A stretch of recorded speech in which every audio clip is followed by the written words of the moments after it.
Okay, well, let's start. I just list here sort of what we did last time, so I remind you.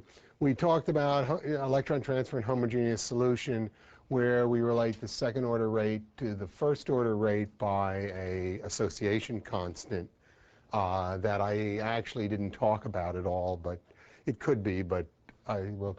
And then we talked about the potential energy surface that the electron transfer rate happens on, and we talked about adiabatic and diabatic surfaces, the diabatic surfaces being the non-interacting surfaces and the adiabatic being the actual surfaces. And we then got the Marcus expression for the rate for adiabatic electron transfer, in which the prefactor is a nuclear prefactor of something of the order of 10 to the 13th. And from this, I miswrote it, of course. This is delta G0 plus lambda squared over 4 lambda RT.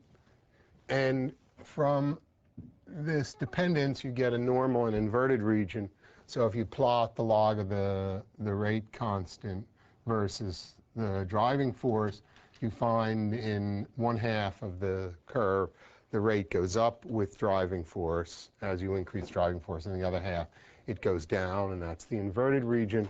And then we talked about non-adiabatic electron transfer that assumes that you don't always cross from reactants to products with unity probability, and so then you end up with a prefactor that's basically an electronic frequency on which you transfer from one surface, one diabatic surface to the other. That can be written that way. And we talked then about the reorganization energies, the inner sphere and the outer sphere, where the inner sphere is contributed by each reactant contributes its own inner sphere reorganization energy, whereas the outer sphere is a composite term depending on both of them. We wrote the cross relations, and we ended with the distance dependence, saying that HAB was a function of R, and the normal expression given is an exponential function of R. That's not required. There's nothing required about that as the functional dependence. The only thing you can say is the HAB comes about due to overlap between the tails of wave functions. You have the wave function on one site and the wave function on the other, and tails of wave functions tend to be exponential. So their overlap will tend to be exponential. It doesn't have to be, and so it's written like this. It's written as beta over 2 simply because HAB ends up as squared in the expression, and so then the distance dependence is a minus beta R rather than, so it's just written that way for simplicity. And there's been a lot of work determining what the beta should be. Certainly Harry Gray's group has done a lot of work in proteins determining that, and in other cases. Okay, now what I want to do is I want to take a digression to absorption spectra. And the reason I want to do that is I want to develop functional forms I can then use to do electron transfer on a metal electrode. So we're going to talk about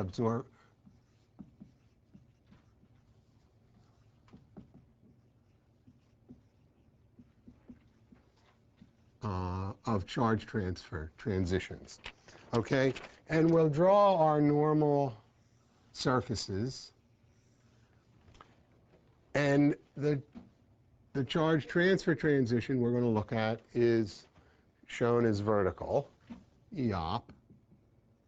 And we know that EOP, in our notation, is equal to the reorganization energy for a zero driving force reaction. The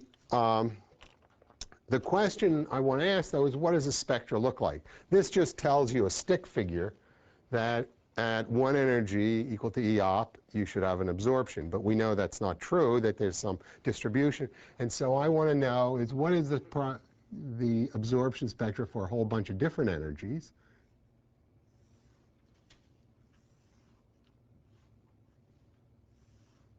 drawn like so. And if I can describe the probability of transition for the different energies, I will get the whole spectrum. And I'm going to do this totally classically. And what I'm going to say is I'm going to assume that the probability for transition from this position or from this position or from this position are all exactly the same. The only thing that's going to govern the spectra is how many molecules there are at this position versus this position. And so if you'll have more at this position because it's a low energy position, so this will be the most intense part of the band, whereas this will have fewer molecules and this will be a less intense part of the band. And so we'll develop that, okay? So this is our ground state, and E of the ground state is going to be lambda x squared. And this is our other state, which I guess I could call 2. It's not quite an excited state in our thing, but we're thinking of it as the upper state, is going to be, we draw this again as 0 and 1 for our coordinate, will be x minus 1 squared. Okay. And I know that E op is going to equal E2 minus E ground state. Okay. And this, of course, is going to be lambda x squared, pardon me, wrong one. Lambda times x minus 1 squared minus lambda x squared. And you can solve this for x, and you get x equals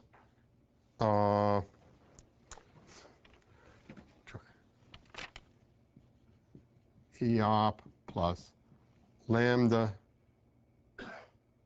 minus E op plus lambda over 2 lambda. That's a minus E op. Okay?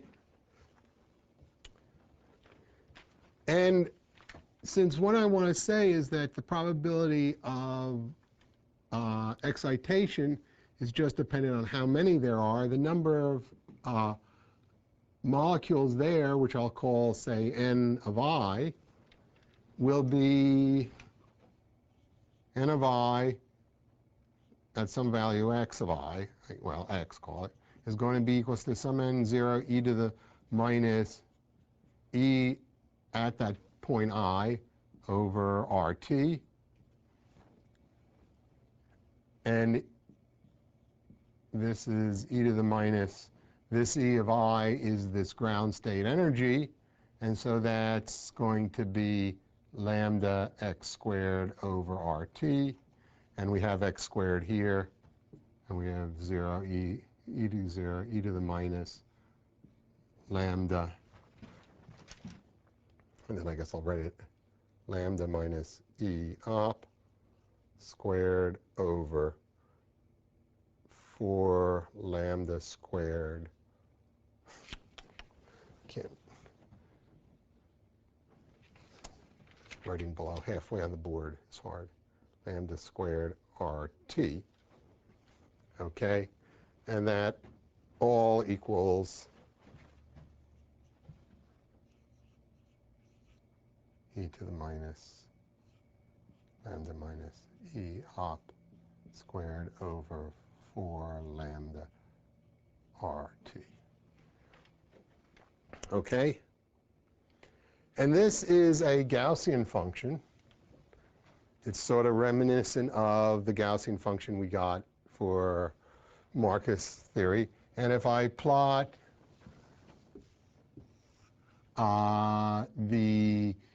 basically the epsilon, this is now going to give me the epsilon. It's going to be proportional to epsilon versus the energy of E op.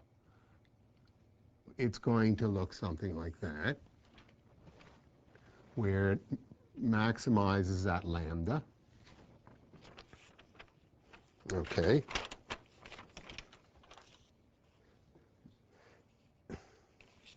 And I can now generalize this fairly directly, is if I want to look at for a non-thermoneutral reaction.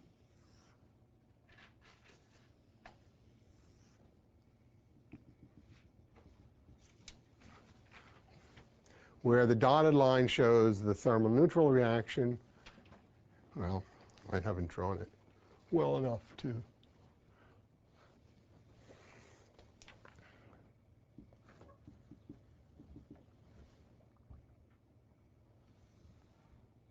We know that distance is lambda up there.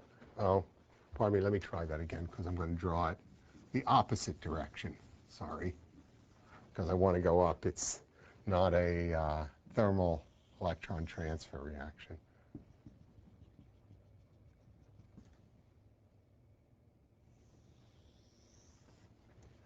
Okay, and we know that this is lambda. This is thermal neutral, and this distance is delta G0. Okay. And so if this distance is delta G0, this distance is delta G0 up there. And this distance overall I've called EOP. So I can rewrite this in terms of lambda and delta G0, and I get N0 is equal to, pardon me, Ni, I guess it is N0 e to the minus lambda plus, pardon me, it's minus EOP. What I do to get a negative sign in here that has screwed it up.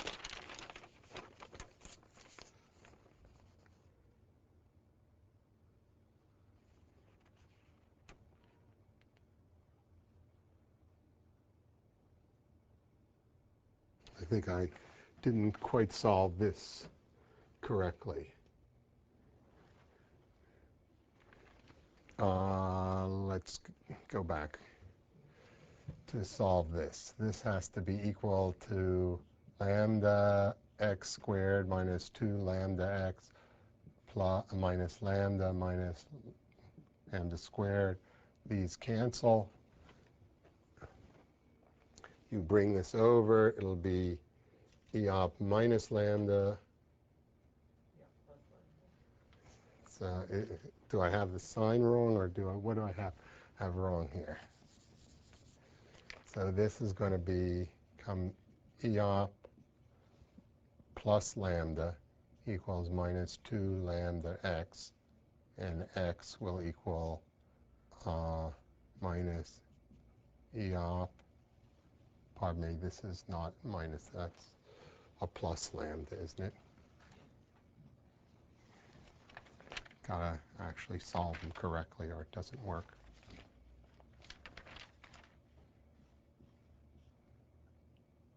Over minus 2 lambda. So this should be lambda minus EOP. Isn't that what I had? Over 2 lambda.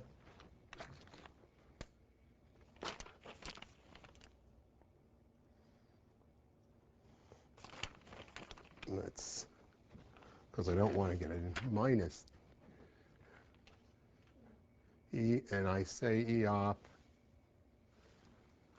and I say that EOP is equal to lambda, oh, the question is what's the sign on delta G, I guess.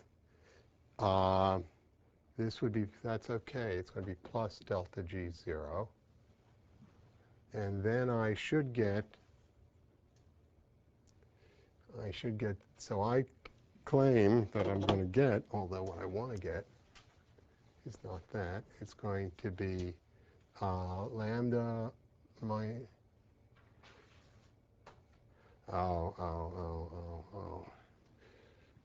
that's the problem. That's the problem, I think. Yeah, okay. Okay, I guess I wanted to do it too simply. I think what I got to do is I got to rewrite these. So let me rewrite these. This is going to be E2 and that point E1, E ground state, and E2. And so E ground state is going to be equal to lambda x squared, and E2 is going to be lambda times x minus 1 squared plus delta G0, right? Now if you solve it, so E op is going to equal E2 minus E ground state equals lambda times x minus 1 squared plus delta G0 minus lambda x squared 2, and this will be lambda x squared minus 2 lambda x plus lambda plus delta G0 minus lambda squared x squared. That cancels that. E op minus delta G0 minus lambda all minus 2 lambda equals x. Right, so I got the same sign for lambda and delta G, which is what I need. Okay, so then my where I was going with this before I got sidetracked is that n is equal to n0 e to the minus lambda times this squared, so it'll be E op minus delta G0 minus lambda squared over 4 lambda RT. And if I write it in the more standard way, I change the sign in this. Since it's squared, it doesn't really matter. So it will be delta G0 plus lambda minus E op squared over 4 lambda RT. Okay? Now that has nothing to do with anything really we're interested in, unless you're interested in calculating charge transfer spectra, which is of some interest relative to this, but that's not really why I did it. Why I want to do it is I want to reconsider electron transfer so I can write it basically in terms of this sort of distribution function of species. So I want to go back and now reconsider thermal electron transfer again. Okay, I have my parabolas. And this, as we recall, was the iron 2 plus of nucleus A, the iron 3 plus of nucleus B, whereas this is the iron 3 plus of nucleus A and iron 2 plus of nucleus B, right? And this we call reactants, and this we call products, okay? Now I want to go back and reconsider, if I consider each of the species alone, what is happening in the electron transfer. This is considering it as a supermolecule. Now let me consider the iron A nucleus and the iron B nucleus separately. Okay, so the iron A nucleus, this is for the A, looks sort of like that, and it has, so this is going to be Fe2 plus, and this is going to be Fe3 plus an electron. Okay? And the electron transfer, when I go from one species to the other, this is going to go from someplace it's going to go from an iron 2 to an iron 3. So this is A. B, on the other hand, is the opposite.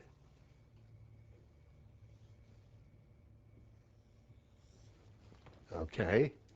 And this is going to, again, be an iron 2 plus and an iron 3 plus. But this starts up there, and somehow that's going to go down here. Okay? So this is sort of a vertical energy transfer. It's going to go vertically because the speed at which the electron transfers is fast compared to the motion of the nuclei. So the nuclei, you can't move when the electron transfers. And so the actual transferring part is vertical. But you might ask, what is the motion here? We know that the electron transfer moves along here, gets to the intersection point, and then crosses over and comes back down. And what I say is that's going to be the motion here. It's going to move along here. It's going to reorganize itself to some distance. Then it's going to transfer. Likewise, this guy is going to reorganize himself to some other distance, and then he's going to transfer. And I'll call this delta G vertical A, and this is delta G vertical B. And when you view it this way, you have to say that when the electron transfers, that delta G vertical A has to equal delta G vertical B. Okay? And the probability of doing the transfer at this distance, I'm going to say, is just dependent on the number of molecules that have this distance. So it's going to be very much like an absorption that I did here. I'm just going to say how many molecules have this energy at absorption. It's going to be dependent on that. And so now I can write all that, hopefully. So the probability for the A nucleus to be at xi is going to be the total number of A's, which I'm going to throw away in a minute, but 4 pi lambda RT. Now, I didn't go and evaluate N0, but if you think about N0, there's something about the integral of it, of all of the integral of all the n's has to be equal to the total number of n's, and if you work that out, you find N0 comes out to the square root of 4 pi lambda RT. And this is going to be e to the minus. So what was it? It was the delta G squared plus lambda minus E op. So it's going to be minus delta G vertical A. And it's going to have the lambda in it. And then it has to have the delta G, which is the distance between the minima. And that free energy distance is the minus Q E0. It's the cell potential between there. So that's going to be minus Q E0. Okay? And to make it come out right, it would be nice if I don't do a self-exchange reaction, so I don't get rid of the driving force. So I'll assume that this is the QA, and this will be minus QE0 of B, where they may in fact be different. So, and this is all squared over 4 lambda RT, and PB of xi, of xj, we'll call it, is B, concentration B, all over the square root of 4 pi lambda RT. It might be better.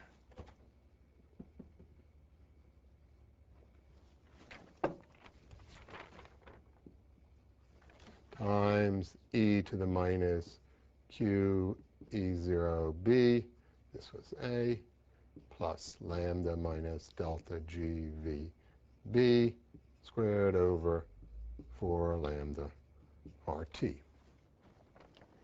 Okay.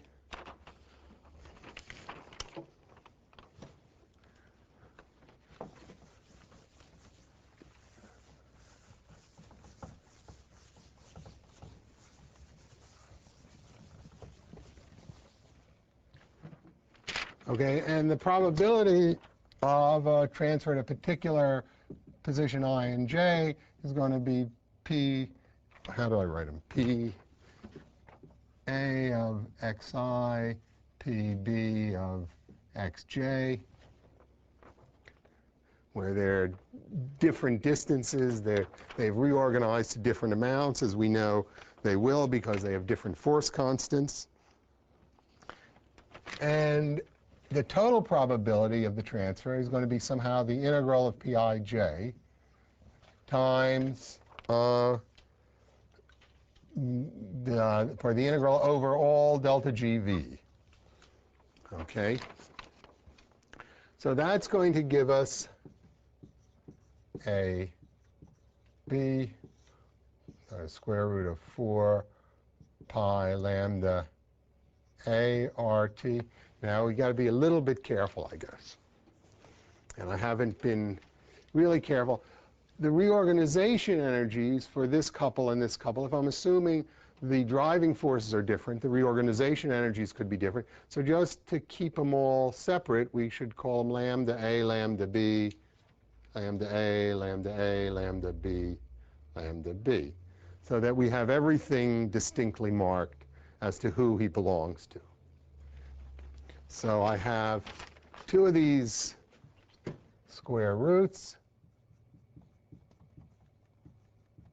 times an integral e to the minus delta G vertical plus lambda A minus what is it? I've gotten it wrong. Well, got it wrong. It's minus QEA 0 plus lambda minus delta G vertical. This is for xi squared over the 4. This is A for lambda ART e to the minus QE B0 plus lambda B minus delta GV. I guess I called this B. I guess I called this A. I didn't distinguish them with the X's. Over 4 lambda B RT D delta GV. And as I say, to have the electron transfer go so that you conserve energy, delta GVA and delta GVB have to be the same. So I can get rid of their distinguishing marks. They are forced to be the same. And now we have the integral of two Gaussians. And you can go show on Mathematica, or if you're really good at calculus, you can show that the integral of two Gaussians gives you a Gaussian. And the Gaussian comes out to just sort of what you would expect, because we know the answer to this. It's going to be A, or almost the answer, times B all times 4 pi lambda A plus lambda B RT e to the minus QEA0 minus EB0 plus lambda A plus lambda B squared.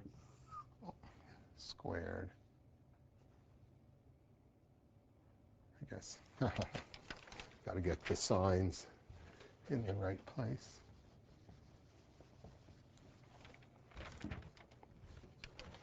Mm-hmm.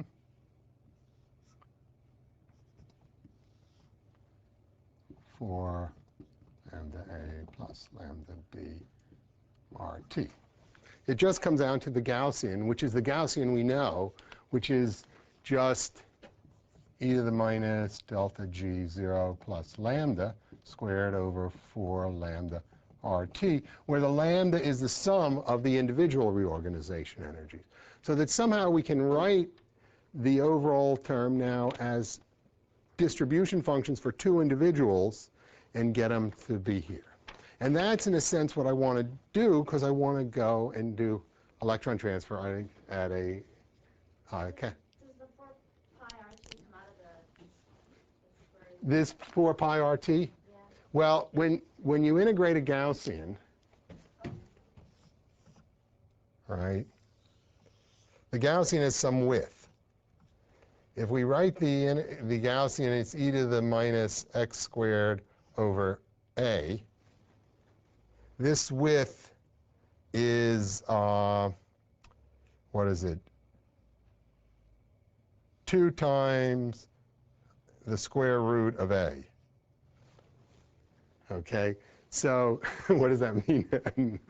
So when you're going to integrate the Gaussian, it's basically the width of the Gaussian is going to determine a lot about the integral, right? It's going to be sort of a height times a width. So that these guys, you always get forms like this when you to normalize the Gaussian. So when you do this integral, you're going to get like a 4 pi RT out, and you get a sum. You have to replace these two separate things, which normalizes separate Gaussians, by one that normalizes the two Gaussians. And it just works out magically. That's how it works. But the 4 pi lambda RT are basically normalization functions for the Gaussian. Okay. Is it a plus? Is it EA0 plus EA0? There's a difference between them. And okay, you're asking, did I get it correct? Let's see, that's hard to see.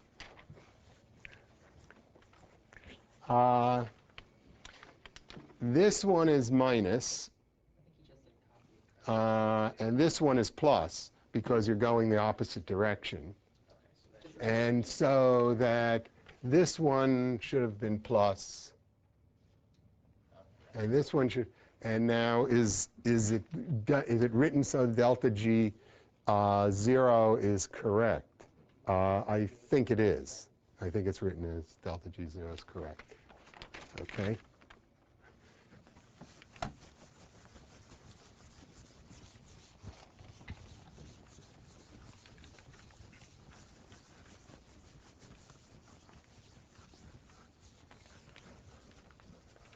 Okay.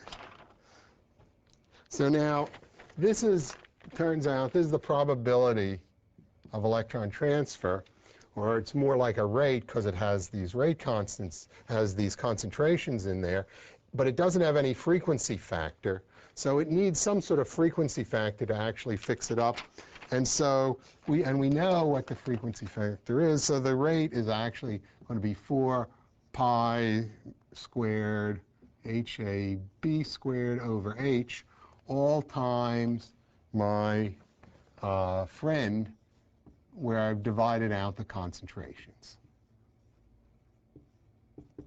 So this is 4 pi squared HAB squared over H times 1 over the square root of 4 pi lambda RT e to the minus delta G0 plus. Okay, which is all what we know.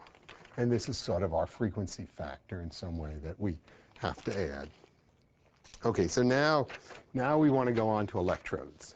Now we're finally ready to do electrodes.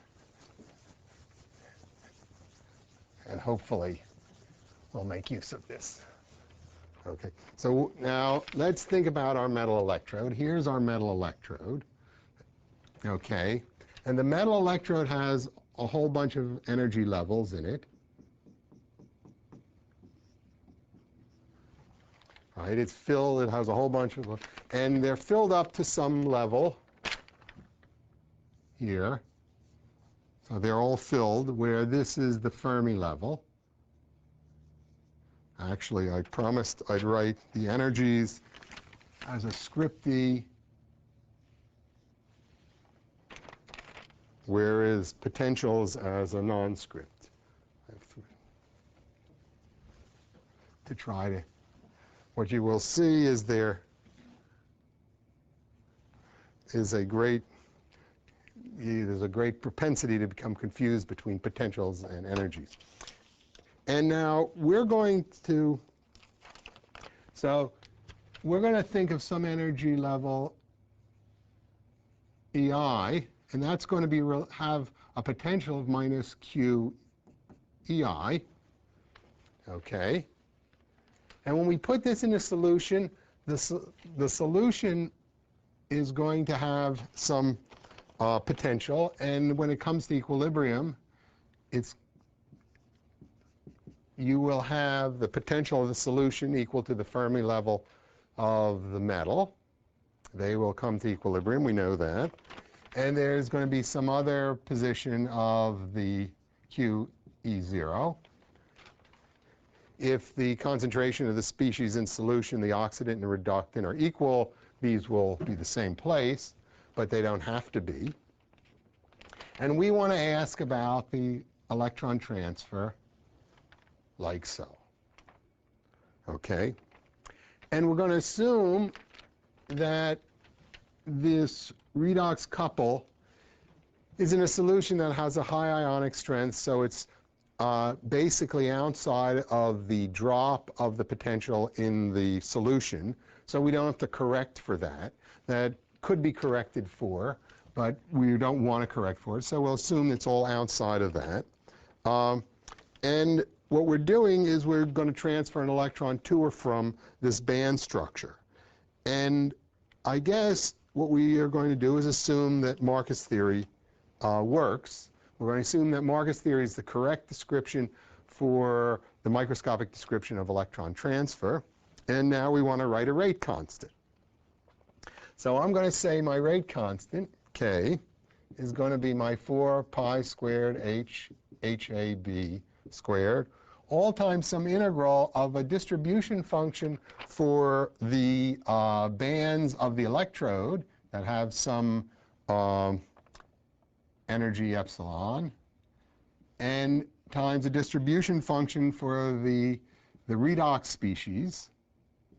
How come I can't keep track of that eraser?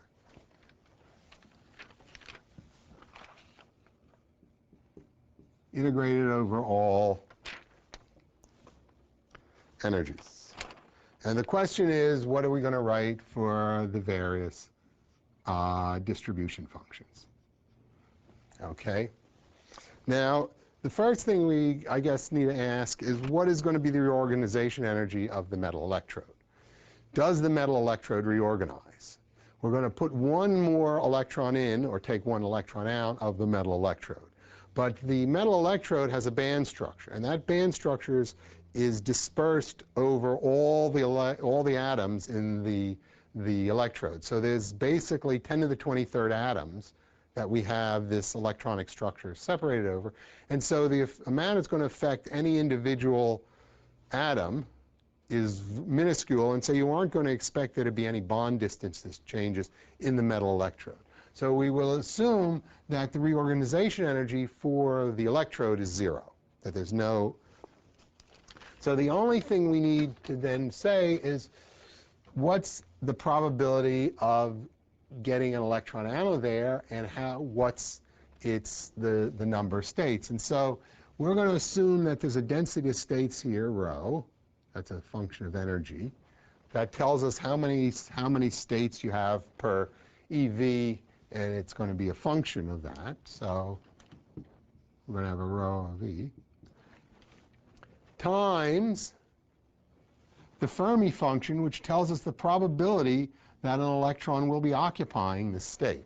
Remember, these states aren't really all filled, and these are all really all empty. It's some sort of Fermi function that basically goes from 1, that these are filled, to 0 up here.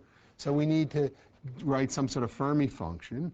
That's a function of the energy, too. And that Fermi function we have to worry about is whether we're transferring an electron out of the electrode, and that's going to be the Fermi function for the occupied states, or if you're transferring it into the electrode, it's going to be the Fermi function for the unoccupied state.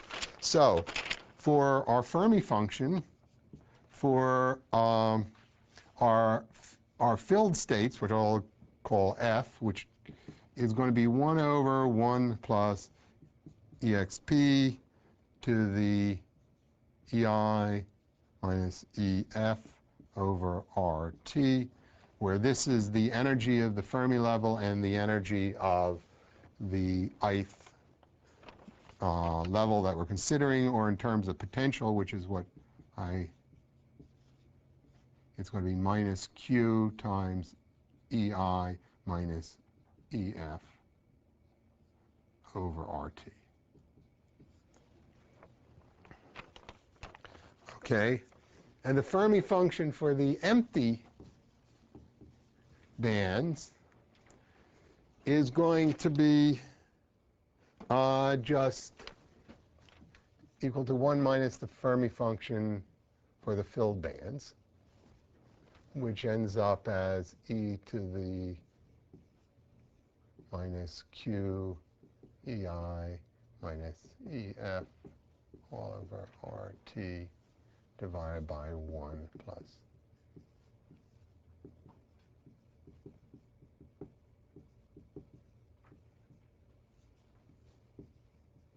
Okay?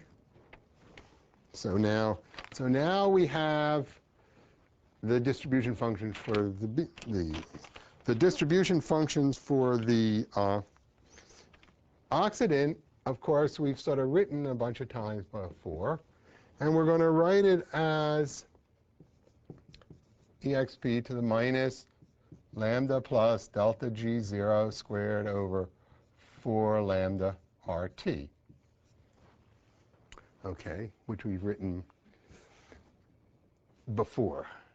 It's this function where the E0 is for the redox species in solution, and the vertical energy is basically the QEI for this band.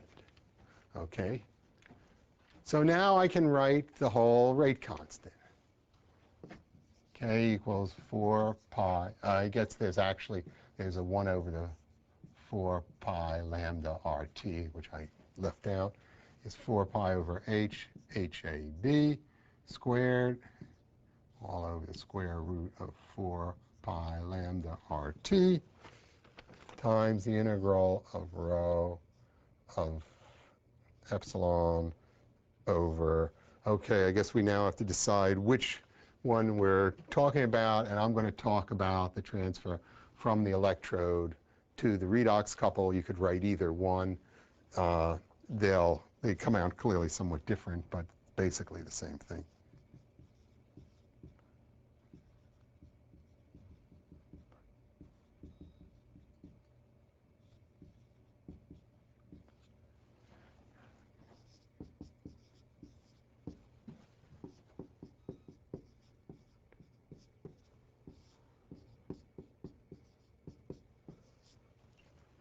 Okay.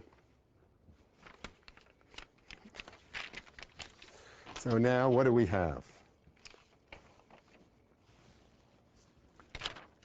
Okay. What do we have?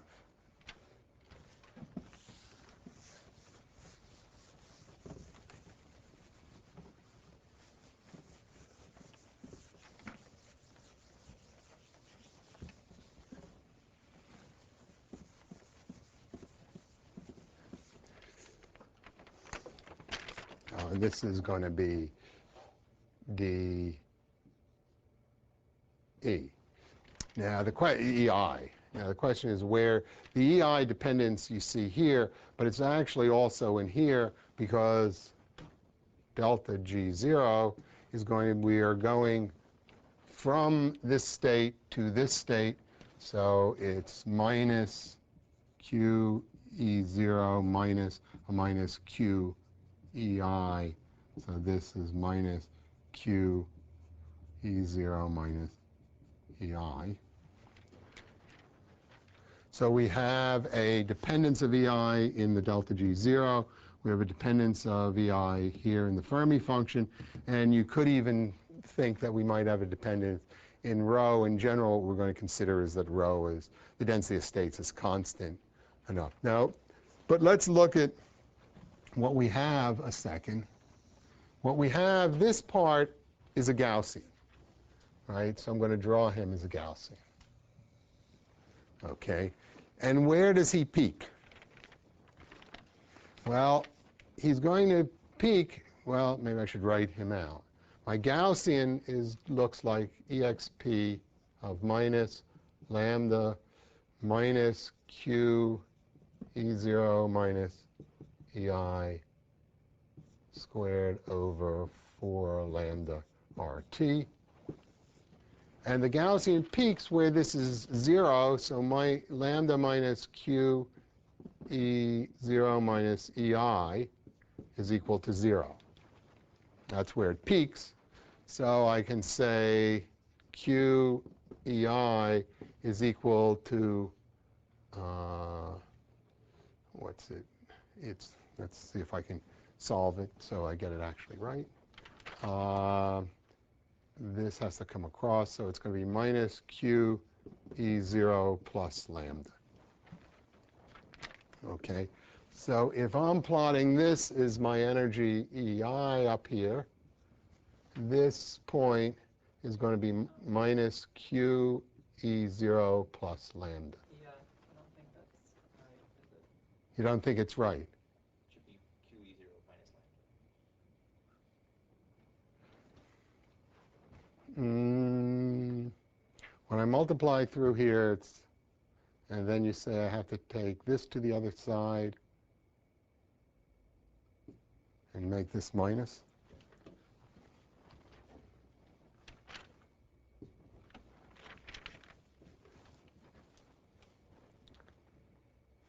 I'm sure that's what I want to do. Oh, yes, yes, yeah, yeah. Okay, yes, that's what I want to do. It's the problem of the potentials and energy. If I look at energies, right, these are energies now. These are energy terms. This is in terms of potential. If I'm plotting it in terms of energy, so I want it to be minus QEI going up. So high energy is over here. Low energy is over here. High negative potential is up here. So on and so forth. So I get, in terms of energy, this is minus QE0 plus lambda. Okay? And that's where my peak is.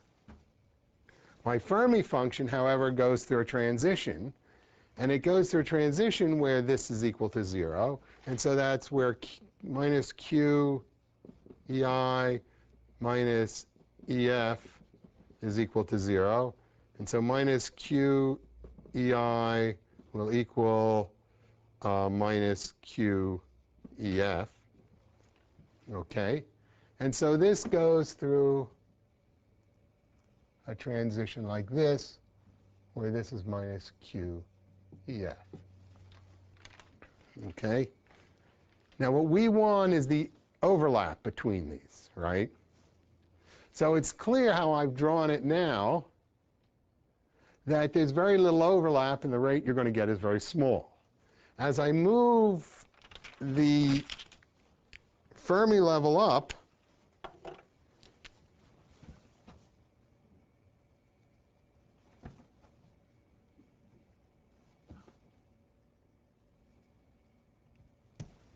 the overlap becomes more and more, and I get a bigger and bigger rate. Right? Now, what does it mean to be moving the Fermi level up? The Fermi level is the level that is in the electrode, and when I'm not at equilibrium, if I apply a potential to the electrode, I can push this up, and then I have current flow, precisely because the forward rate is faster than the backward rate. And so I can push, by pushing the Fermi level up, I actually push the rate up. In other words, the higher I push this Fermi level, the bigger the rate I get to my solution level. And that's because I'm, in a sense, populating this much more. And clearly, when I push the Fermi level up here, so this is a full population, I'm getting as fast a rate as I can get. And so once I get up here, if I push the potential up higher, I never get any increase in rate. So what do I expect in terms of rate constant versus minus QEF? Okay.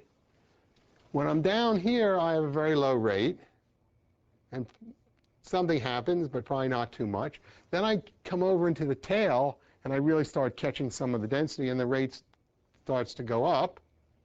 And then I get past the peak, and it flattens out. Okay? Now,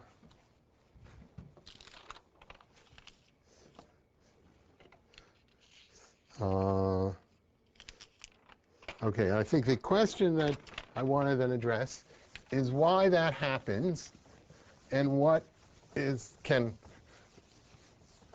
we understand about the electrodes versus normal solution, normal redox species in solution.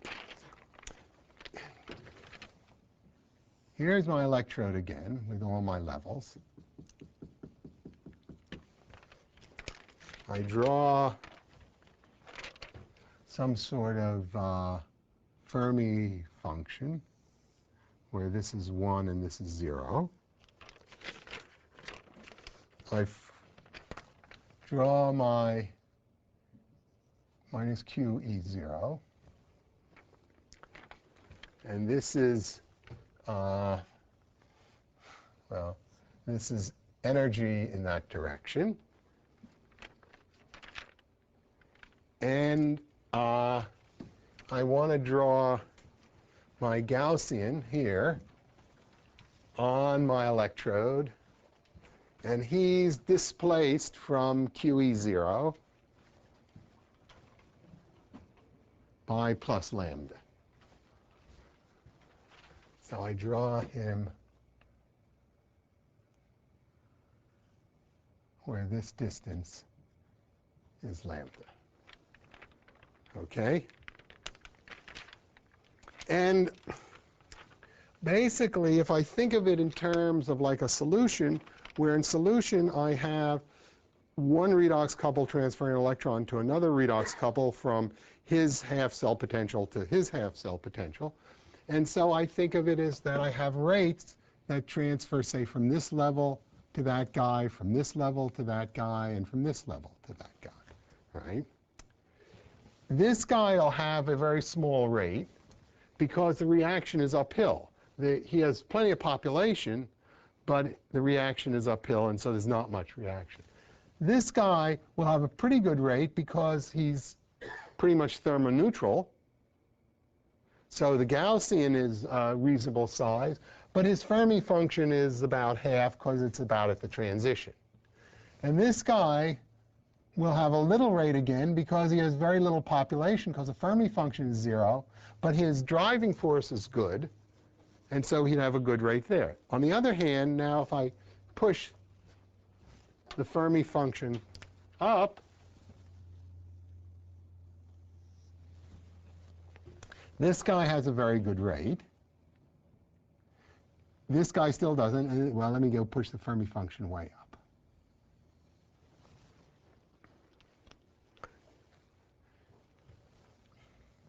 Now,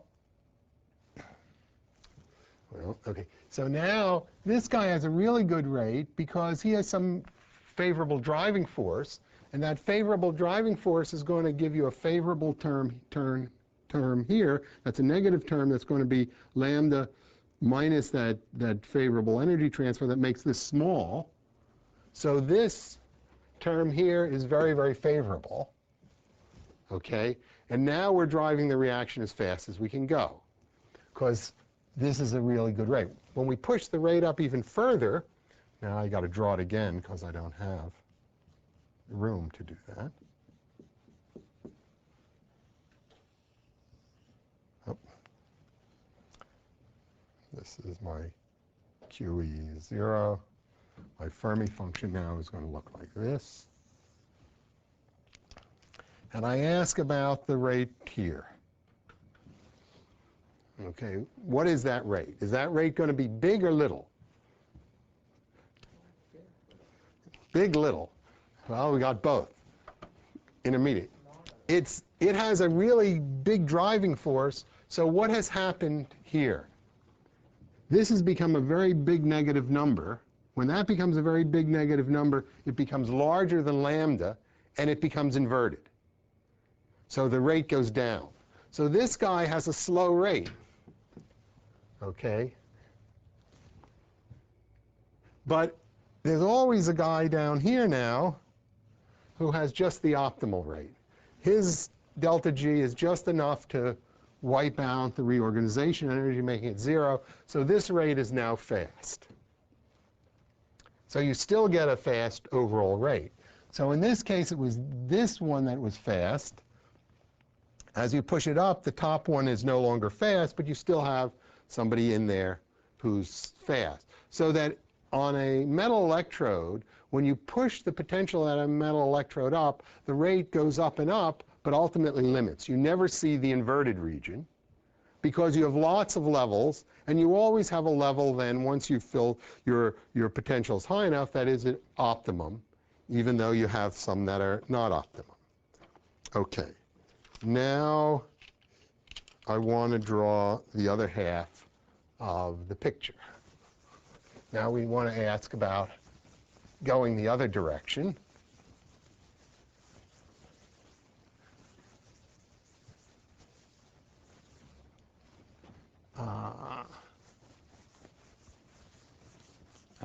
We're going to need this again too. Okay, but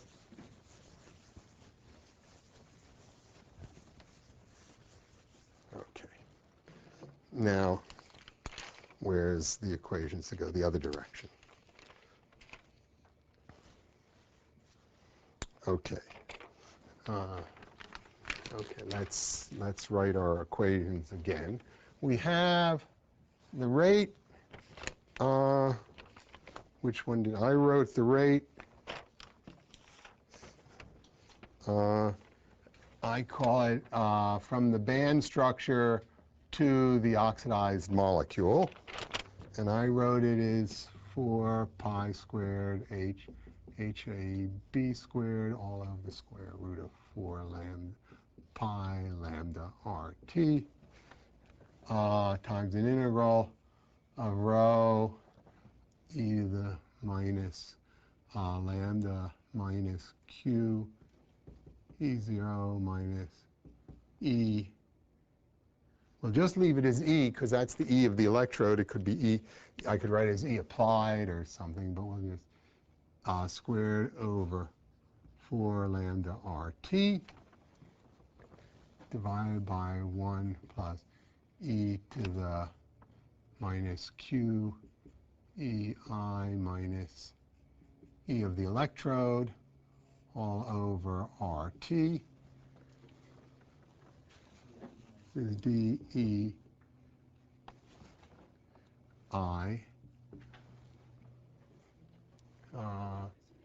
There's EI. This is EI, isn't it? Yeah, that's EI. Is that right? Everybody agree? And then I can go back and I can write the other one from the reduced to the band structure.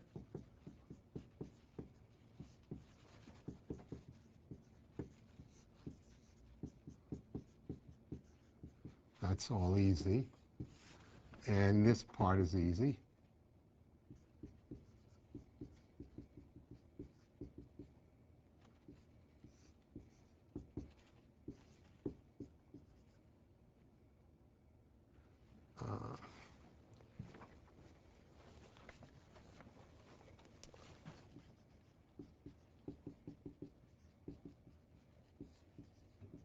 And the distribution function is e to the minus lambda. And since it's going the opposite direction, I got to change the sign on delta G.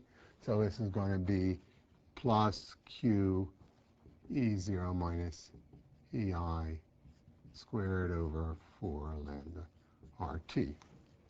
Okay.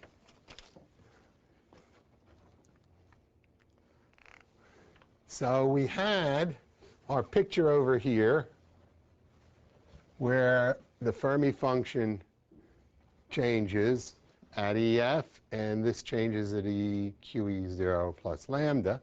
And I'm going to ask now where this changes. That's because I want to draw the same picture now for this guy. And this is going to be minus QEI, increases, becomes more negative in that way, or positive energy. And this is going to peak where lambda plus Q E0 minus EI equals 0, or minus Q EI will equal minus Q E0 minus lambda. So this is at minus Q E0 minus lambda. And this Fermi function makes the same transition at the same place, only instead of coming down, it goes up. So now you have something that goes where this is minus QE, as I'm calling it now, rather than EF. Okay, so to draw my picture on my electrode, so now to make a, here are my levels. Here's minus QE. We're going to draw it at equilibrium. We'll assume that ox equals red. So this will be minus QE0, which equals minus QE of the solution. Right? And then you're going to get one guy who looks like this, one guy who looks like this. This distance is going to be 2 lambda. So this is going to be a lambda negative in energy, and this will be a lambda positive in energy. And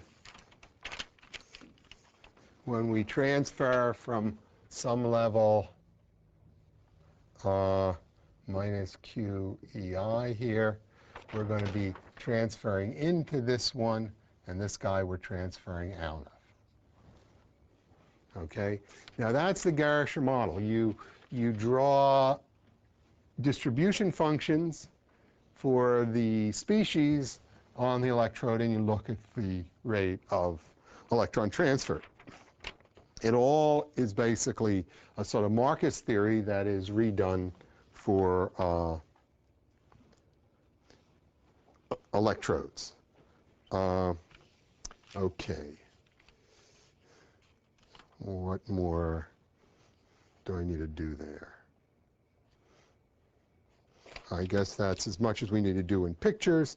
So now what I want to do is I want to get the standard rate constant for it, the rate constant that applies when you have, oh, I have a nice clean board, have a driving force set equal, well, okay, I'll tell you. Okay, so we're going to get the standard rate constant.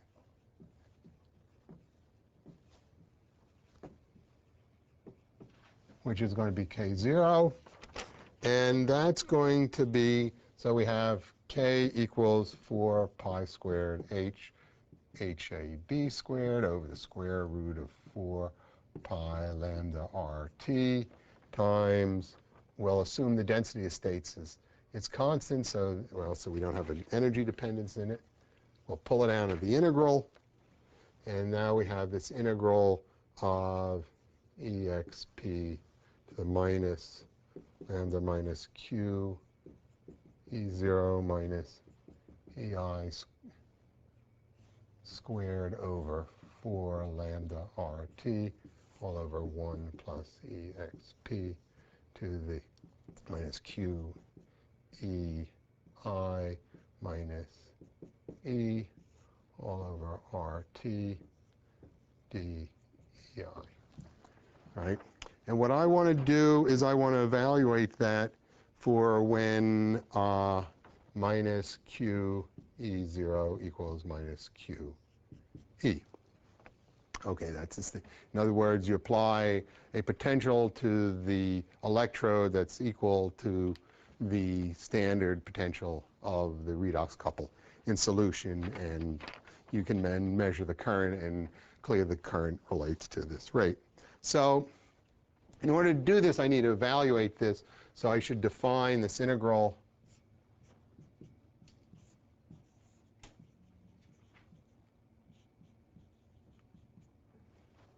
times the whole thing. I won't write it. We'll just know what that is. Okay? And to do this, I'm going to introduce, I'm going to change my variable a little bit so it becomes more obvious.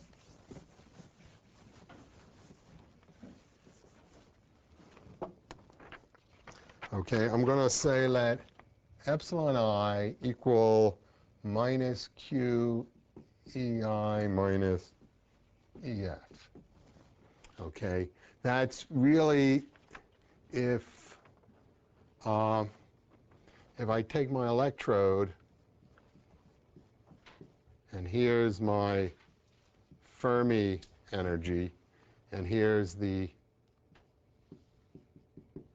level I, it's this distance. It's the energy difference between the ith level and the Fermi level. And therefore, QEI is equal to QEF minus epsilon I. No. No, that's not right. Yeah, it must be this. Even though my notes don't say it, that the notes have to be wrong. Okay, so we want to plug that all into our integral, and our integral will equal the prefactor all times 1 plus e to the epsilon I over kt. I mean, I call it epsilon I because I'm talking about the ith level, but then, of course, I integrate it over it, assuming the levels are basically continuous. So the I sort of subscript is sort of meaningless, but it's easy to keep in mind what you're talking about, so I leave it there. So this will be minus lambda.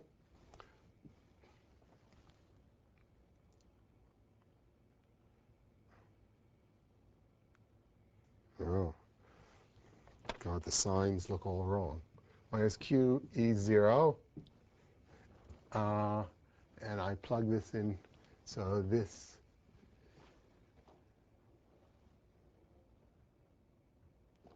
is going to be minus Q plus epsilon squared over 4 lambda RT. D epsilon I.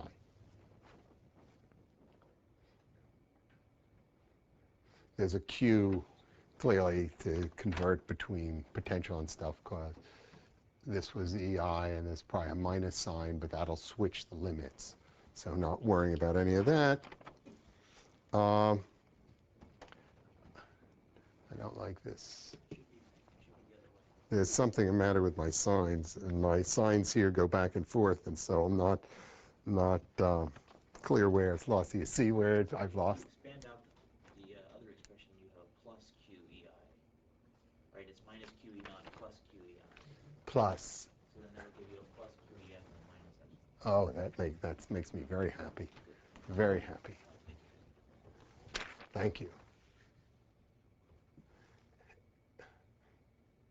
Okay, and I'm going to evaluate it where this is equal, where the EF is equal to E0, so these are going to cancel one another. And so now I have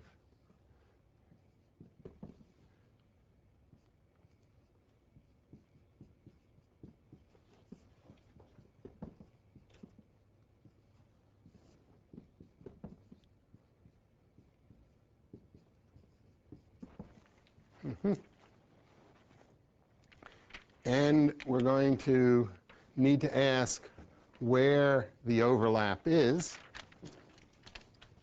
Okay, now what we have, as I've drawn it now, our Fermi function occurs right where epsilon is 0.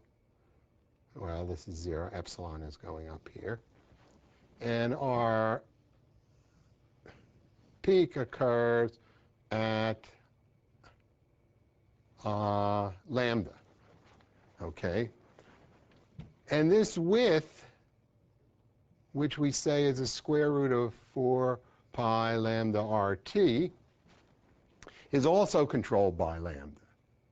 So even if I make lambda big, what I do is I increase this width and stuff. So the relationship, in a sense, stays the same, independent of lambda. And what I find, if you do this, is that the overlap is always right in here. That you're enough in the tail of the Gaussian that you haven't you haven't gone to 0 here, and the increase here basically gives you all the gap. So that the only place you get any overlap is for very small epsilon. That epsilon being up here equal to lambda, the Fermi function wipes it out. Okay? So what I'm going to do is I'm going to expand this and linearize it, and then I'll be able to integrate it. So I expand it, x squared minus 2x epsilon plus epsilon squared over 4 lambda RT, 1 plus e to the epsilon over RT. That is the lambda. What I've got x's here.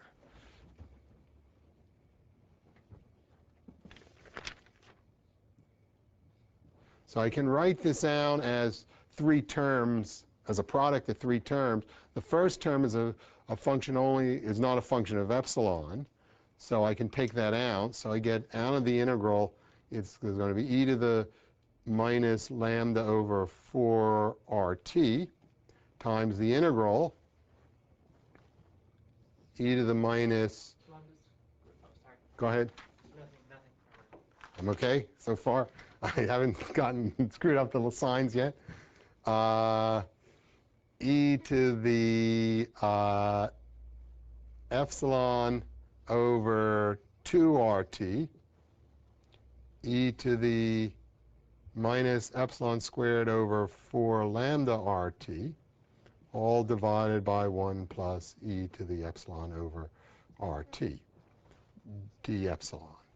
And there's that piece in front, the prefactor that I haven't written, the square root of 4 pi lambda RT. Okay.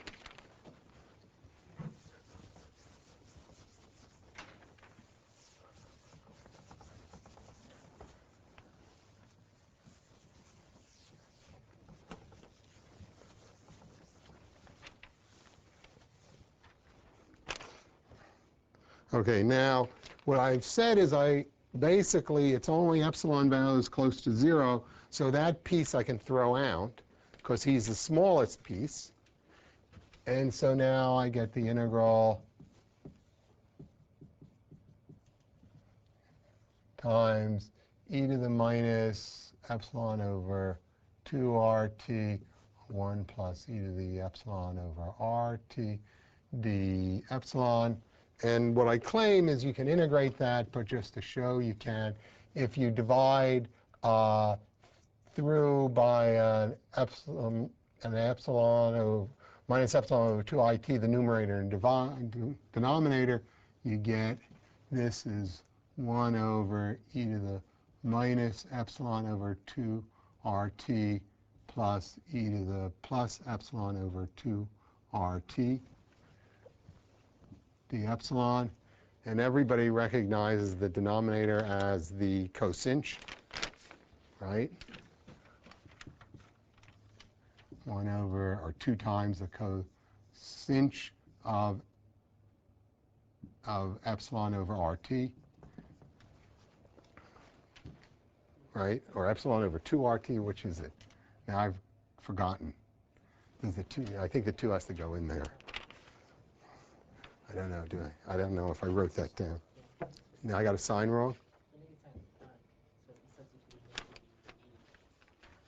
I divide numerator by, all right. Equation you've written e to the plus epsilon over RT, and now you've got e to the minus epsilon. And the top. Yeah, I know. The top is plus, and yeah. Yeah, that's okay, right. So I divide the numerator and denominator by e to the, or I multiply numerator and denominator by e to the minus epsilon over 2RT, and then the numerator goes to 1, yeah, so then it works. Okay, so this is the cosinch of d, and that you can integrate, and you get, So, oh, now wait, I've lost a piece. You let me lose a piece. There's this piece I've lost over here. So this is a e to the minus lambda over 4 RT. So we have e to the minus lambda over 4 RT times all over the square root of 4 pi lambda RT times pi k RT. The difference between R and K among friends we won't mention, we don't have to worry about. And so I get K0 is 4 pi squared over H, HAB squared times the square root of 4 pi lambda RT times pi kt e to the minus lambda over 4 RT. And that turns out to be 2 pi squared over H, HAB squared times the square root of pi k RT over lambda e to the minus lambda over RT, 4 RT. Okay, so I've actually can explicitly get a rate for the reaction. Okay, so that's the standard rate. And I could do that for the other reaction too, but it clearly is just a repeat of all of that, so we won't do any of that. The last question to ask is about reorganization energies. We clearly say there's a reorganization energy, and we basically attribute it mostly to the redox species, but there's some solvent problem too. I mean, in the homogeneous reaction, we had the solvent polarized around the two species, and when we moved the electron, we had to repolarize the solvent. Well, here you have an electrode that's a metal electrode, okay, and you have some ion that approaches up to it, and the solvent will be polarized in some way around this. And if you bring up an ion to a metal electrode, you can think of it as that you have a image charge behind the electrode at the same distance behind that the charge is in front. And so you can work that out. And where do I have it? Somewhere I've even worked it out. Or should I say, somewhere Rudy Marcus worked it out. And so if we say the outer sphere for a metal electrode is going to be delta Q squared over 4 pi epsilon 0, all times 1 over 2A1 minus 1 over 2D times 1 over dop minus 1 over ds, where A1 is the radius of the ion, and d is the distance from the ion to its image charge, which is, if we define this distance as r, d is equal to 2r. Okay. It's quite persistently in the literature written as 2d, although clearly d is sort of a hypothetical distance. The d-op is, again, the optical dielectric constant, which is usually taken as the square of the refractive index, and ds is the static dielectric constant. So if I say that this can approach the electrode reasonably intimately so that d is equal to 2a, 1, then I get, at close contact, times, this will be 1 over 4a1. I think so.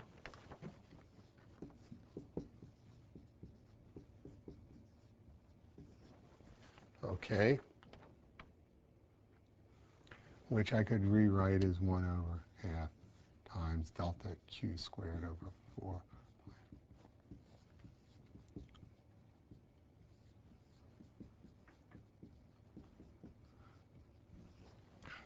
Now, if you recall, for the solution, ionosphere for the solution, or for the homogeneous in solution, we wrote down as delta Q squared over 4 pi epsilon 0 times 1 over 2a1 plus 1 over 2a2 minus 1 over r times 1 over dop minus 1 over ds.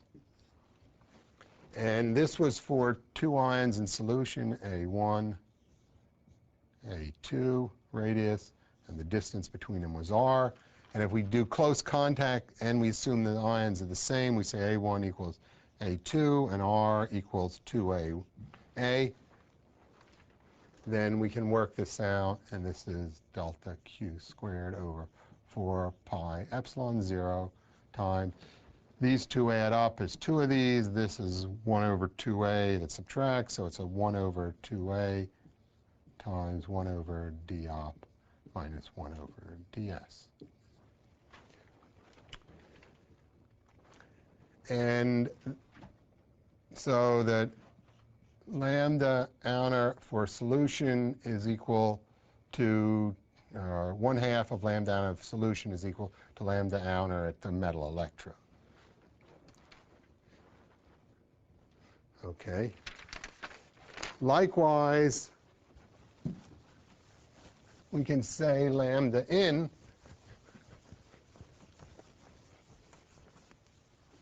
has a relationship. Lambda in at the metal electrode is 1/2 lambda out in solution, because for the metal electrode you have 1 ion that's reorganizing, whereas in solution you have 2 ions reorganizing.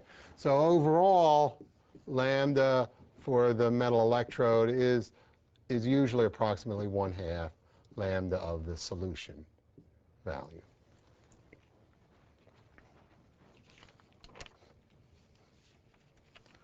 Okay. And now we have a little bit to say about SAMs, and then we're all done. Okay, so now we've talked about the reorganization. Now you can write relationships between the rate constant in solution and the rate constant at the standard rate constant at the electrode if you want, and that's often done, but I'll leave that out because I want to make one remark about SAMs. And now at the electrode, well, 2 remarks. These rate constants I've written at electrode are all for a molecule basically at a distance from the electrode. I haven't talked really about the problem of diffusion toward the electrode or any of that. So if you want to worry about that, that has to be worried about somewhat separately. But there's a large class of, a large cottage industry of work that takes a metal electrode, generally a gold electrode, and puts a self-assembled monolayer on.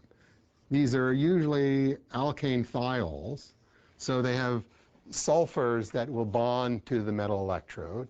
And what they have is 1 in, I don't know, 10 or 100 of these capped with a redox active species. And they can very well characterize the SAM, and they can say quite well that it's nice and densely packed and it's all stacked at a particular angle. And then by changing the number of alkane units in, they can measure the rate constant for electron transfer, and they can get a distance dependence of electron transfer. And so it's one way of getting this beta value.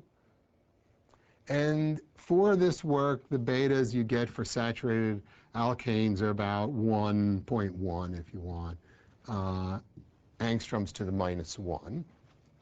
And if, as you might expect, if you make these aromatic and you make them planar, the beta goes way down because you can transfer distances much further. And if you make them so that you Well, then there's other work that has measured beta in solutions that don't have full chains, and then the beta gets worse. And so there's a whole industry of measuring and characterizing beta that's been done, and much of it on electrodes has been very helpful. Okay, I think that's where we should end. Maybe I just should give an advertisement there. You can now do all of this stuff on semiconductor electrodes, and there are many differences and special things about that in semiconductor electrodes, but you'll have to take Nate's course to get any of that. I have